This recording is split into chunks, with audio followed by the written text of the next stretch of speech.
You won't ask me to.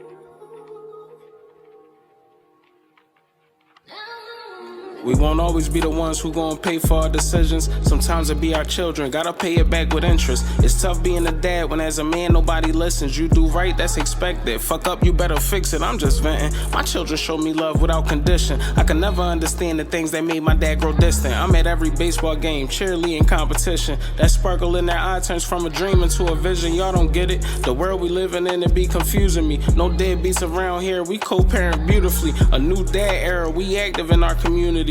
I know it's tough providing and stressful every time you gotta sit your pride aside. It makes it worth it when they smile. I can't let my daughter down. I won't let my daughter down. The way some people treat children, it be hard to digest. A lot of choices that I made are weighing on my conscience. Shout out to sports, shout out to Fire Head for the podcast. Moving forward, I'ma always be a dad in progress. The dip. Welcome to another episode of this Dads in Progress podcast. I'm your host, Sport. I'm with two guys that'll let you, they father let you take their daughter on prom. How we feeling, fellas? Absolutely, man. What's up, Ev? What's up? Good, man. What's going on, Fire Sport? Another What's up? episode. 88, man.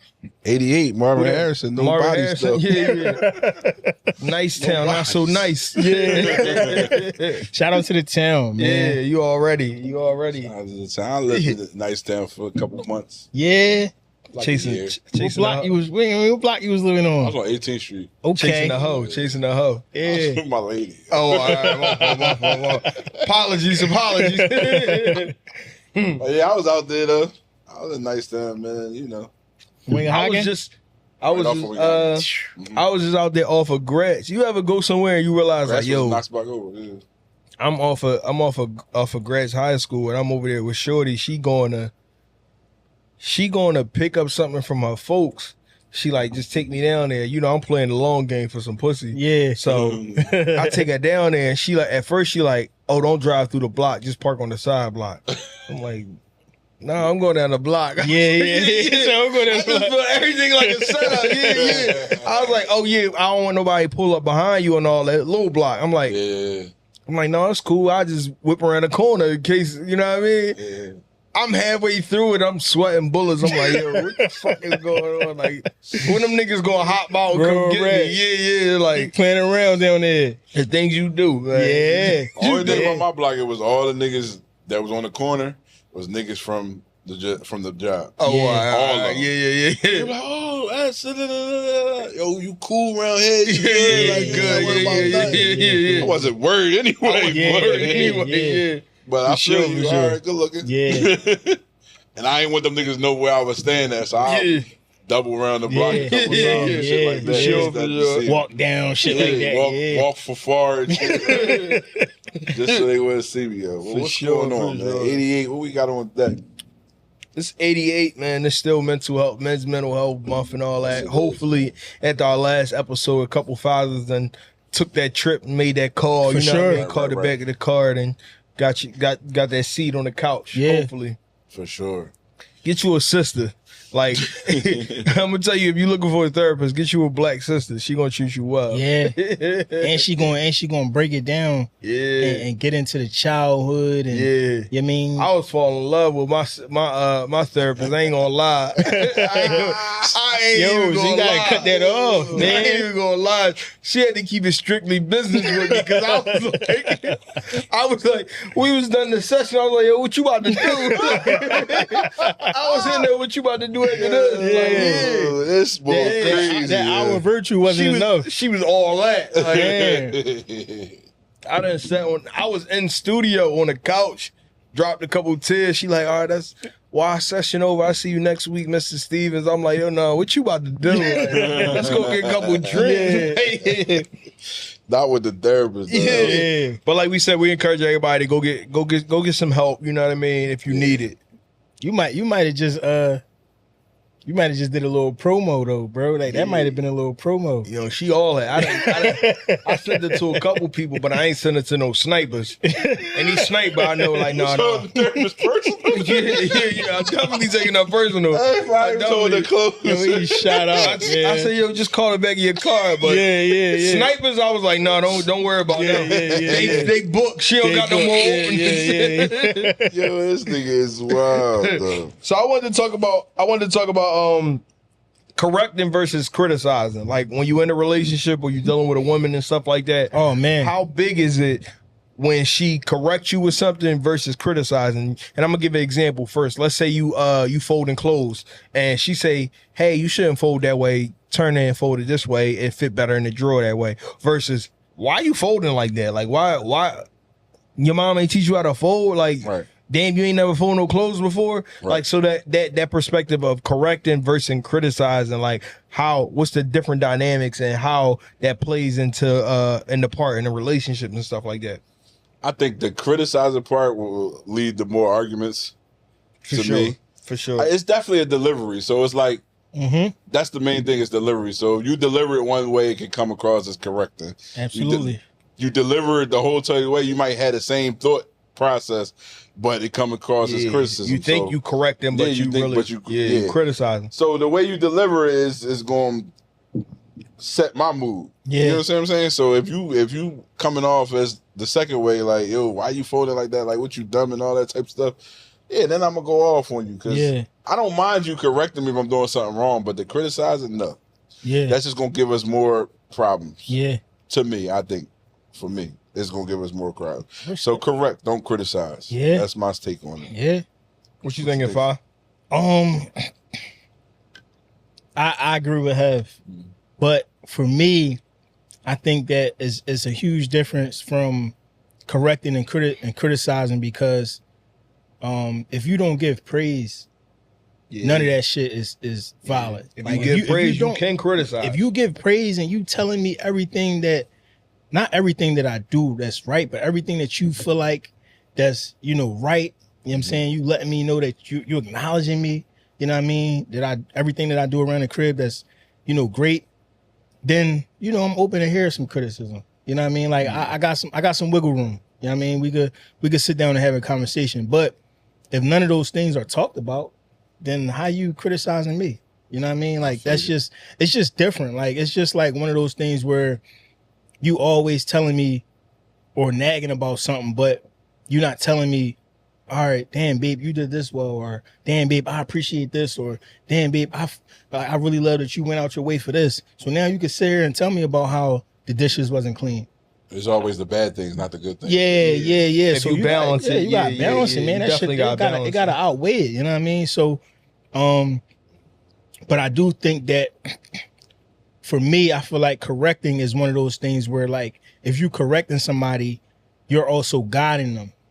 True. You feel what I'm saying? So True. you like, all right, you might be telling me about some shit that I never even experienced before. So Yeah. I appreciate you correcting me because you guide me and showing me, like, all right, this is how you do this. Especially when you living with a person. Yeah. Because everything hit different. Because everything You is be learning. it's a first experience. You feel what I'm saying? Yeah. But when you criticizing, there's no guidance. True. It's just all feedback. Yeah. You know what I'm saying? 9 times out of 10 is negative feedback. True. Facts. So, I just feel like it's two different things. But to alleviate the issues, if I'm getting praised or if I'm getting told that, hey, you did a good job here, I don't mind criticism. Yeah. You know what I mean? Especially like your relationship. You had that relationship with your woman, y'all crack jokes and all that. So if you gonna criticize it, if you throw it as a joke, I might take it easier than you just saying like, yo, you stupid as shit. Like, It's delivery. So my thing, and I'm gonna give you a personal example. My thing was growing up in my house, like any food you had like leftovers, we throw them in the microwave and like, yo, throw it in the microwave and it sit there. It wasn't until I started living with my kid's mother where it's like, she like, yo, why you always put food in the microwave? Like, if you're not gonna eat it till tomorrow, just put it in the fucking refrigerator. Yeah. And it's like, if it wasn't for like that joking type or the reassurance and with the like, yo, you do a good job with this, that, and that, I might take that the wrong way and stuff like that. Yeah. But a lot of it is creatures of like, because people underestimate the like living with somebody type shit because y'all come from two different backgrounds. Yeah.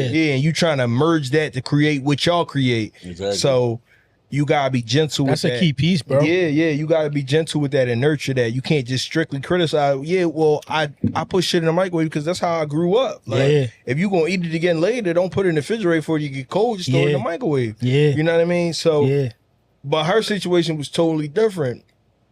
And then I used to say shit like, my thing was, my baby mom, she always smelled like food.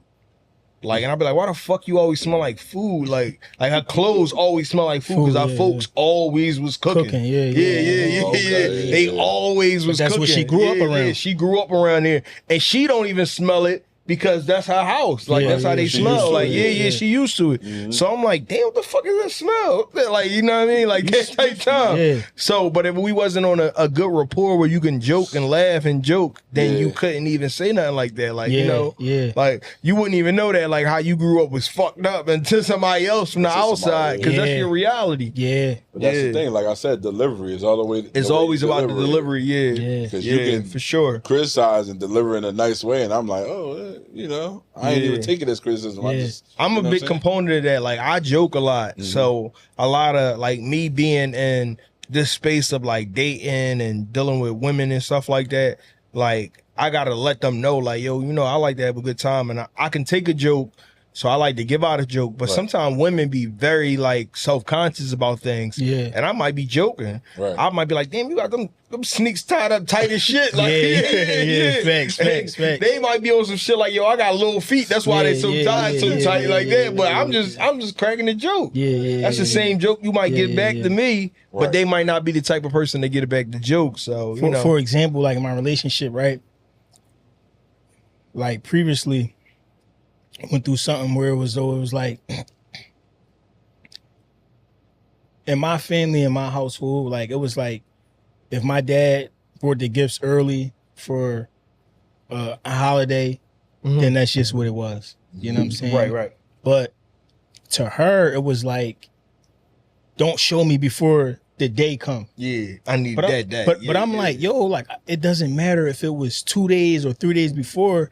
You know what I'm saying? Like, but I was bringing it in the crib, and I'm like, yo, like, and she hitting the lid, like, yo, like, tomorrow is Mother's Day, and tomorrow is Christmas, and tomorrow is this. And I'm like, yo, like, I wasn't raised like that way. You feel what I'm saying? When that shit at the door, we crack them. As long as I'm not late. Yeah, I'm cool. I'm early. For sure.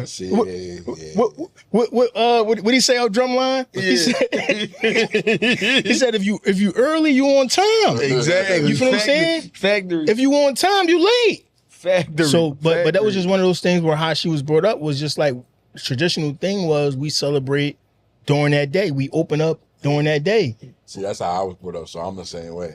And when I got with somebody that was like, oh no, we do this the day before, this and that. You like, definitely gotta learn your partner. Yeah. I was the same way. But you know, you compromise or whatever the case may be, you get used to it. We did it with her family the day before, but my family was still the same day.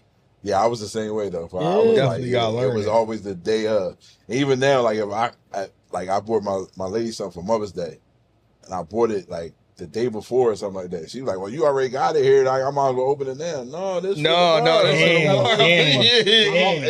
It's like you said, it's how you was raised. So that's how you was raised. You always had to wait till the day of. Like, even if you know you got the gifts and this and the third, no, you got to wait till the day of. Damn. So I feel them, but I compromise. Like, and that, like that's what you gotta do. You gotta be able to compromise. That's why it's good to have. I should have called you, I was hot. I'm walking out the crib and all that. Well, I take it back. You don't appreciate it. You ain't appreciate it. What you mean? It ain't that. It's just that you be like we said, it's creatures of habit. So it's like that's how used to it. Like my folks they love Christmas. Me, shit, that wasn't nothing special at all to me. Like you know what I mean, I done had Jones where I ain't opened nothing up. So me, I'm traumatized. I'm traumatized and shit. They like, yo, this the best day of the fucking year. Like, I'm traumatized. This shit don't mean nothing to me. I gotta give my mom props on that. Even like we was poor, broke, this and the third. Christmas, she showed up all the time. Whatever you wanted, thorough. This and the third. She made sure that we had that shit at least for Christmas. Man. Let's get a shout out to mom. And we had that shit all year long. Shout out to mom. For Christmas, bro. And then Easter too. Like we would throw that shit on Easter. She didn't make sure them 2 days we was good. But so I give her a shout out for that. Like sir. For anything else, Christmas, Easter, she had us right. How much of like walking in your parents' footsteps do you understand now? And being at their age, like do you remember your parents being in their 30s and their 40s and shit like that, and the shit they said or the shit they do, and you living it now, like damn, like I be reflecting, like damn, I'm definitely on that, like I'm definitely I see. I don't follow a lot of her stuff, but a lot. But like even like the sacrifice and the understanding on how you talk to your kids, like it give you a better appreciation of what your mom went through to this day over some shit from like the 90s. Like it's crazy. Sure. Yeah, for sure, it's crazy. I definitely give my mom shout out for that, because for sure, like I see myself like now, like just like damn, my mom really put on for us. Like really she really put had on. to go through a lot for us, and it was only her. So it was like it wasn't. Like my brother probably had that, but on my side it wasn't no help. So it was only her for me. So it was like, she did a lot. Like she was strong, bro. She was really like the one. That's heavy, bro. Yeah, that's shout out to that though. Shout out to mom. Yeah, I think for me the biggest thing is just like something that I take is me growing up. Because like you said, the age plays a difference. But I had like older parents, you know what I'm saying? Yeah. But for me, something that I'm going to take into, you know, my relationship with my child is they never let me see nothing, bro. Yeah. Like anything that was going on as far as like them not having it or shit being tight, and I never noticed that shit, bro. You appreciate that shit even more, bro. now. I never noticed it. Yeah. Like the way y'all hid everything y'all was going through, financially, mentally, physically, spiritually, whatever it was. I appreciate that. You know what I'm saying? Because I thought I had the perfect life. See, and that's how I was. I was the type that I seen it though. Yeah. But I didn't never like make her feel like, you know what I'm saying? Like did less, so you put it in her face, like, yo, we ain't never had like I never did that. I mean, it seemed like, yo, we don't have it, it's cool. We making it away, cool. Like whatever you got going on, I'm cool with that. Like I'm rocking with you. Like, you know what I'm saying? Yeah. So I seen it, but I wasn't like, it wasn't like I threw it in her face. To this day, I would never, I understand. Like, you understand it now. Did your thing. Like you did what you had to do. Like in the circumstances you was given. I think the biggest thing with men, and I hear a lot of people, like I was just talking to one of my homies and she was telling me how her son having struggles with like what his dad do, and giving her a hard time with the grief of like what she do. Like she the present parent, but she get a lot of blame for what the dad that's absent don't do. Okay. And it's like a lot of that, like when you get old enough, you gotta appreciate and come to terms with whatever relationship you have with your father. If it's the best relationship, if it's no relationship, if it's some relationship. Bro, if you just hit home with that, bro. If you don't come to terms with that shit, you never gonna grow. So I'm having a conversation with my pop, and my pop think that I got like this guilt trip thing with him, and that's what he got with his pop. With my grandfather, but that's not what I got with him. And I had to tell him, like in the last conversation we had, I'm like, yo, I don't blame you for nothing. You tried your best, or whatever you did was your best. From somewhere 16, 17 on, I'm accountable. Right. So everything else that happened after that is on me. Right. Like I can't keep saying, yo, if you was better at night when I was 9, I would be better now. Like, you know what I mean? I can't do that. I gotta take accountability to it. And it comes to a point in all men life where you just gotta be accountable with things, and that's gonna help you further your life. Right. Once you say, like, yo, you know what, I should have took school more serious, instead of saying like, if my dad told me how important school was, I would have took it more important. No, you gotta take that shit. You gotta take that shit on your own, and then you can move on from it. But if you can't do that, you will never be able to move on from it. I gotta touch on that. If Hev don't got nothing, I gotta touch on that. I do, but I'll let you go. Go ahead, go. You sure? Yeah, I'm gonna let you get off. Bro, that hit so different for me, bro. Like, I'm gonna be transparent. So for me and my pop watch every episode, bro, and I'm gonna keep it real. Like, respect that. Like, shout bro, but he older, so he knowing how to work the YouTube shit, and he, like, soon as the shit drop, he texting me. Yeah, you know what I'm saying? I'm gonna send you a screenshot. You know what I mean, of the joint. So you might want to put this shit up. Like he's saying, like, yo, this is my favorite episode. I you know what I'm saying? That. Yeah. So my pop really be tapping in. But one of those things that you said that hit home was, I felt like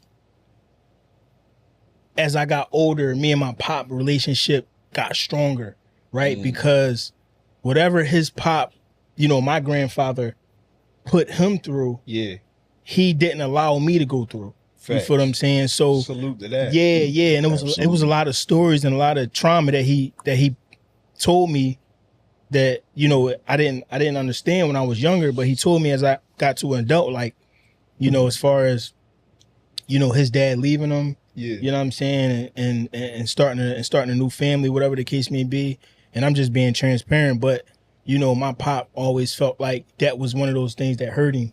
You feel what I'm saying? It hurt the presence of his dad not being there, you know, it hurt him, even though he physically still had his dad, but just the presence of him moving on and stuff like that, you know, it hurt him. So he never poured that on me. You know what I'm saying? So I just thank my dad for that. You know what I'm saying? And it's huge, like moving forward. I'm like, damn, like just being there. Like as a father is not big. Quitting. Just being That's there, so not big.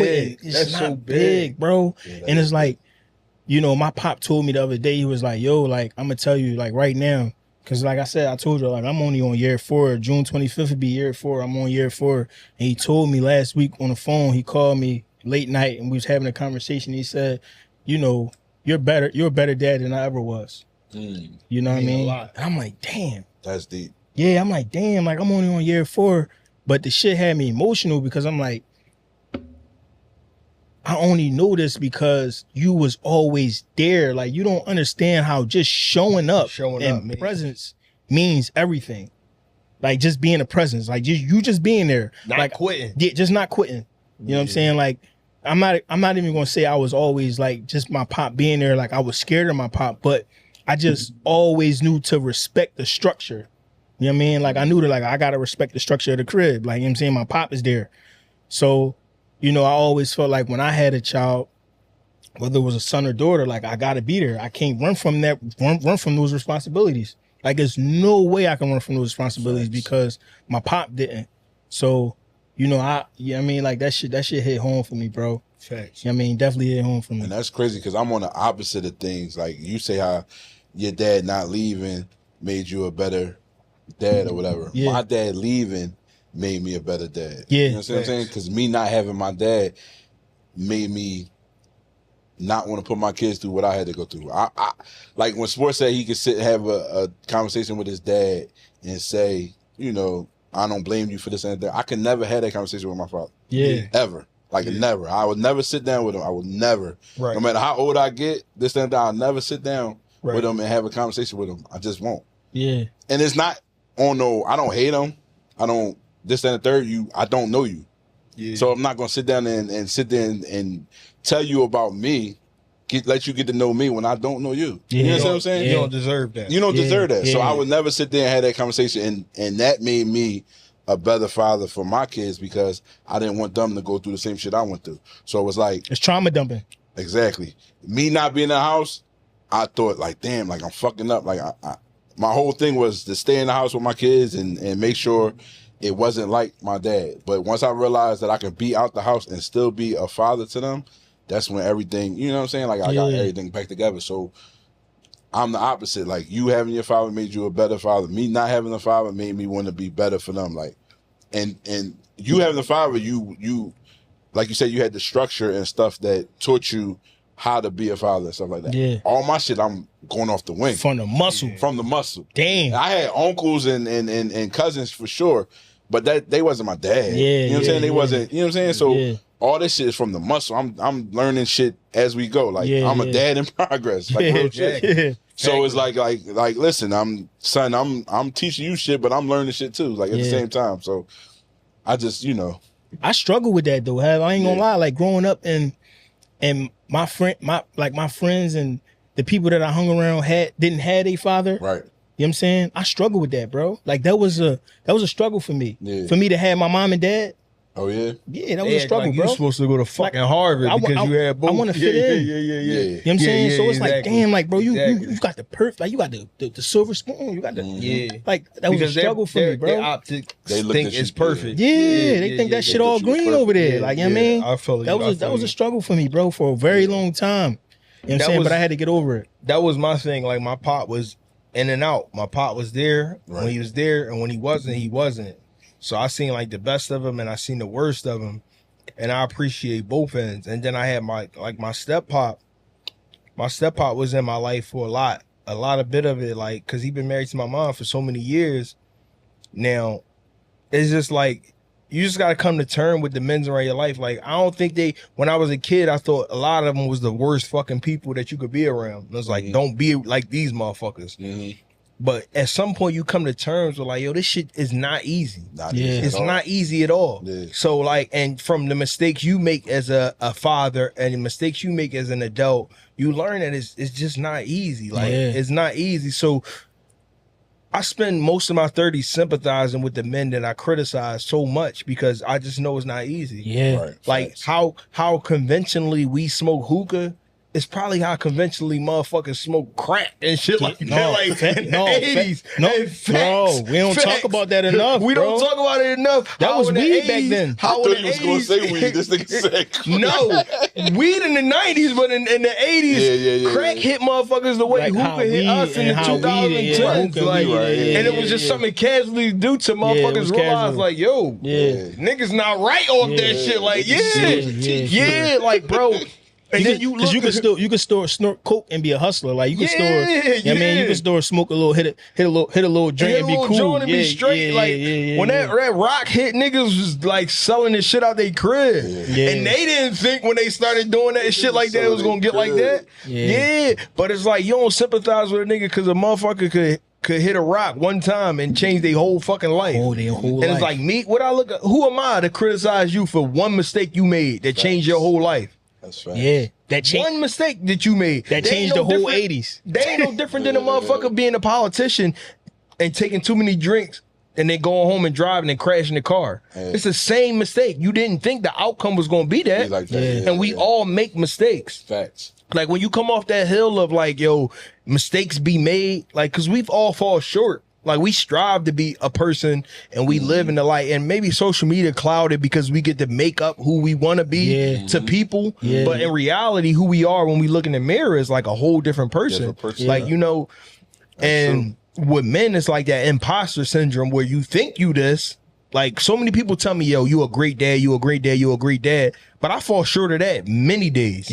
I fall short of that many days growing up with kids and stuff like that. And it's like, oh shit, am I not a good dad because people told me I was a great dad and today I didn't have a great dad day. Like, you know what I mean? So that's the reality. I ain't live up to that performance. I ain't dropped that triple-double today. I didn't drop the triple-double today. Today was a triple single. Like, it was a triple single today. So am I not shit because people on the internet told me I was a great dad? Like, you know what I mean? Right. So it's wild, but it's like, you know, it's definitely wild. But and that's what this platform is for to do, like, you know, and we just having a genuine conversation. We ain't even getting into half of the shit that we were supposed to talk about today, bro. And we definitely didn't get into half. That's the great thing about this podcast, bro. This shit's so organic, bro. Yeah, exactly. I don't even know the camera's on right now, bro. I'm gonna keep it real. No, real shit. Well, let's talk about male loneliness. That's been the thing, epidemic that they talking about, male loneliness. You know, females make up, like, I think they said like 60% of the population, and it's about 60-40 to men, or 60 to 35ish or whatever like that of men, and you finding this group of men that just don't find the women that appealing to be with.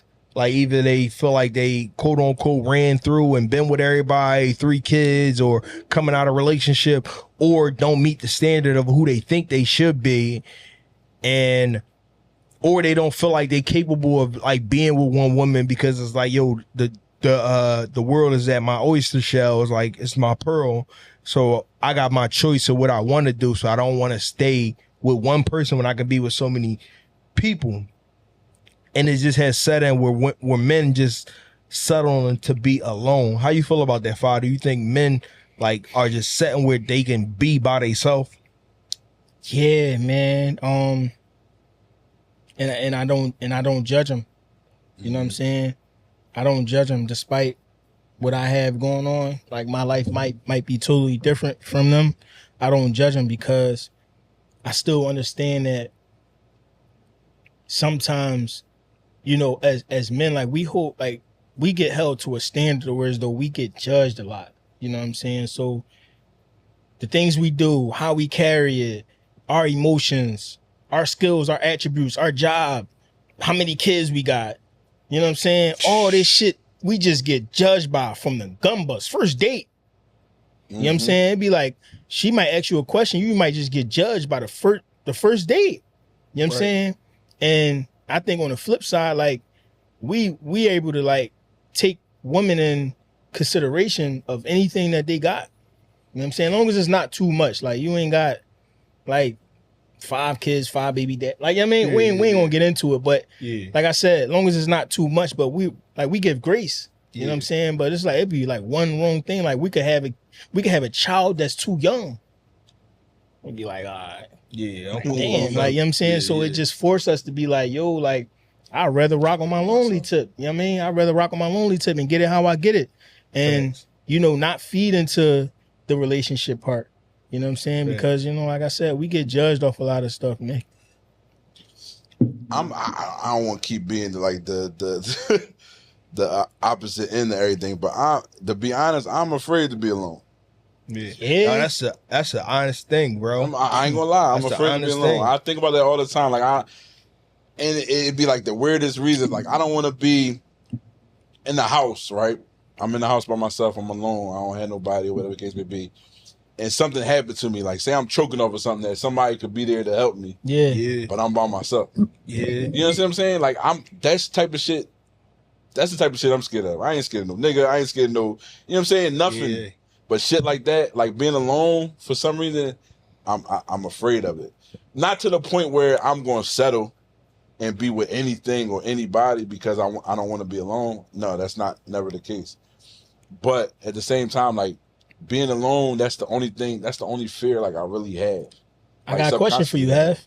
Mm-hmm. So that question was, all right, so that answer, definitely, I agree. Mm-hmm. But that answer could be one of those things where, let's say the kids is away at that cookout that we just talked about last episode. Right. You can still choke on that food. Let's elaborate you on why you feel like you're afraid to be alone. Let's get into it. I just don't, like, my whole thing was I don't want to, like, my loneliness is I don't want to die alone. There we go. Yeah. That's the answer heavy. That I wanted right there. I don't want to die alone. You gotta talk to me, Have, you mean? Let me clear. I don't want to die alone. Like, that's like the fear of me. Even and it don't necessarily. I think it's all men. Yeah. It don't necessarily be a relationship. Like you said, it could be the kids. Like, my kids could be with me, or I'm around my kids. I'm living with my kids. I'm just afraid to die alone. Yeah. To be honest, vulnerable. That's me. I respect that's that. Me, bro. The guy 3 houses down. He drive a big Benz truck, retired man. He living by himself. Mm-hmm. He died. He in the crib 3 days. See? Rotting. Yeah. See what 3 days in the crib, rotting. Yeah. And nobody checked on him. Mm-hmm. That shit hit me like a ton of bricks. Like, that hit different. I couldn't stop thinking about that shit. Mm-hmm. Like, he 3 houses down from me. I see him, I speak and all that. And it's always just him. I'm like, he living the perfect retired life. Nice ass car, keep his car clean, in and out the crib and all that. But it's just him. Just him. Biggest fear. And my thing is like, damn, like, what relationship do you got with your kids that nobody checked on you for 2 days? That dial back to me talking to my kids like, yo, I pay for them phones. Why nobody call me? And not to cut you off, but I started a thing with me and my kids. It's called the check-in. Like, every 2 days. If I don't do it every day, every 2 days, we in a group chat. Yo, this is a check-in. You gotta have that stuff. You know, I call my kids the goof trooper. I the goof troop, yeah. So I'll be like, troop check-in. Like, this is a check-in. Where y'all at? What y'all doing? Da, da, da. Everybody got to check in. That's major. Yeah, that's major. I just started that not too long ago, but that's for that reason right there. Yeah. Like, I don't want to be that person. That's my biggest fear right there. And that hit me hard. Like, people was over it on my block. That shit sat with me for weeks. Like, where it's like, damn. Like, you done kicked the bucket and your body rotted in the crib. Damn. To the point that they gotta crack the windows to air it out. Yeah. Because nobody thought that, like, damn, I ain't heard from you in 3 days and nobody thought to check on you. Yeah, that shit scared me. That shit had me on my kid's phone like, yo, when y'all get off that damn bus, like, call me. If you with me or not, call me. Call me, yeah. Like, yeah. And it kind of revert back to the conversation I'm having with my dad telling me, like, yo, just call me. Like, just let me know you cool. Just let me check on me. Like, don't call me just for money. Right. Yeah. And that's what it kind of become transactional. Yeah. Like, and then you tell yourself, like, yo, you don't need no woman because you don't need their problems or the shit that they going through, or them telling you. Cause me in my life, I thugged it out enough by myself that is like, if you bring anything to me that's drama, I don't need you around me. Right. Yeah. But it also make you, it builds a callous to the point where you don't take nothing. Like, any small type of friction from a woman, you like, I don't need you. Yeah. You don't have to be here. You only here because I want you here. Right.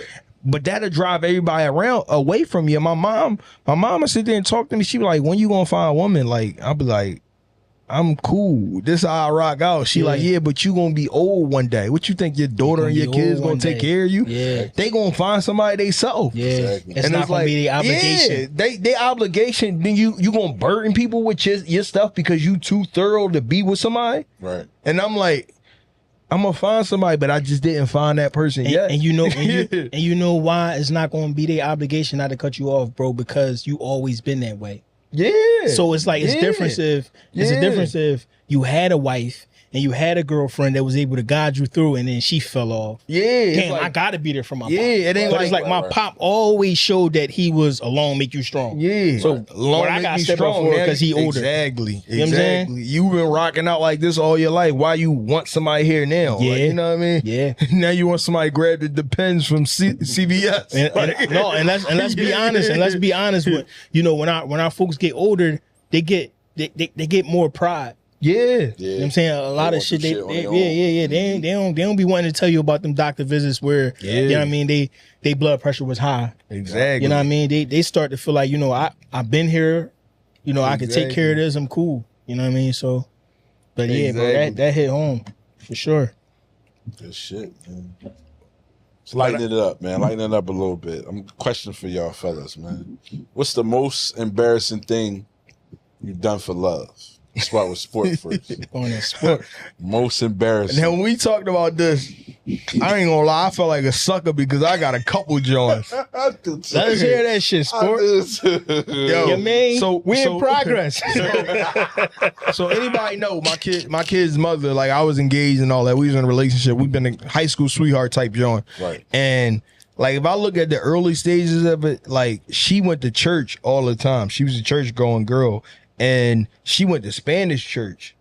So she would invite me to church with her. And I wasn't no church going folk, but I would go to church with her and they speak only Spanish. Oh, and I'm in the joint with the headphones on, like I'm in the stew. I'm in the stew like this. And they giving it up. Yeah, and I'm like this. I'm on all dog shit. Like you were all poppy store shit. Yeah. And I'm like, yo, what the fuck was I doing in an all Spanish church? Damn. Only black motherfucker in there. Like they all looking at me and they like, oh, that's what's the name boyfriend? That's what's the name boyfriend? Yeah. I'm in there with the head, the Logitech headphone with the fucking speaker joint. Not no beats and nothing. I'm there with the nuttiest headphones you can find. And I'm like, you vibing. I'm like, praise the Lord. Praise the like, yeah. Like the nuttiest shit. That gotta be the worst thing. Every time I ride past the church on like Knife and a Bully or something like that. Every time I ride past it, I'm like, yo, I was on nut shit. Yeah. But what you say, Vi? What you think? What's the nuttiest thing you did? Damn, man.